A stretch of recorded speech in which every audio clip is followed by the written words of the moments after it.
Halo teman-teman, selamat pagi.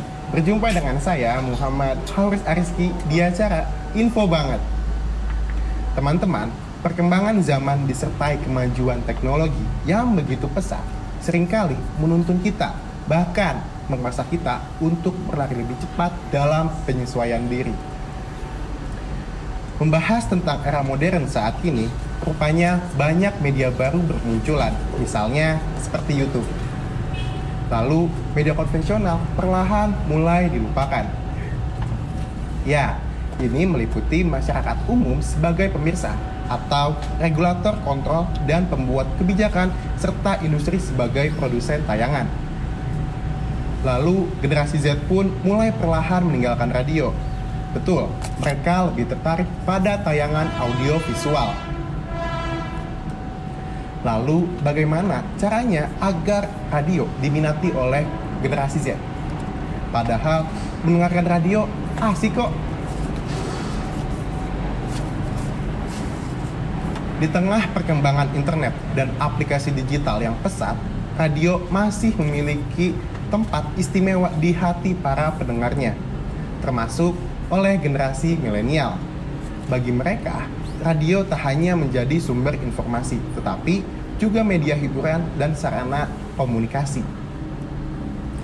Perjalanan naik mobil rasanya akan sepi tidak mendengarkan radio.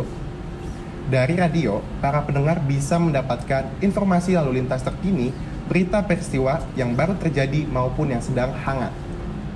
Paling penting, radio memutarkan berbagai genre musik yang bisa menemani sekaligus menghibur kita, entah di saat kita sedih maupun di saat kita senang. Tinggal pilih stasiun radionya yang mana dan penyiar favoritnya siapa. Menurut generasi milenial, radio masih tetap eksis loh di zaman yang terus berkembang saat ini. Dengan adanya platform digital seperti aplikasi dan layanan streaming, memudahkan mereka untuk mendengarkan radio dimanapun dan kapanpun.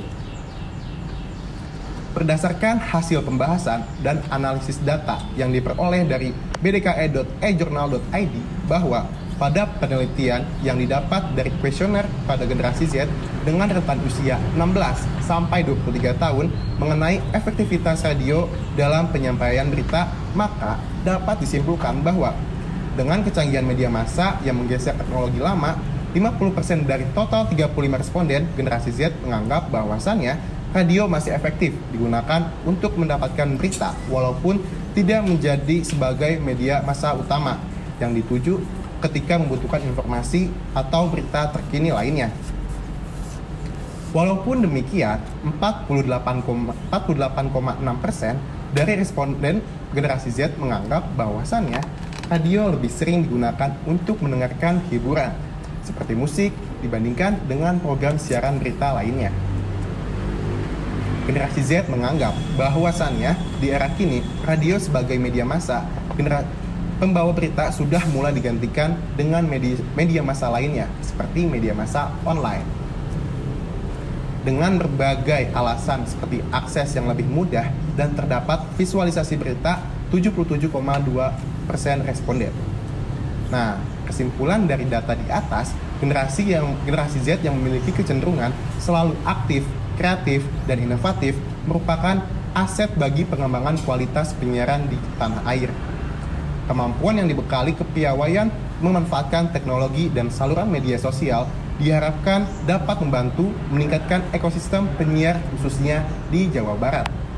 Dengan begitu, saya Muhammad Haures, salam penyiaran, bangkit untuk Jabar juara lahir dan batin.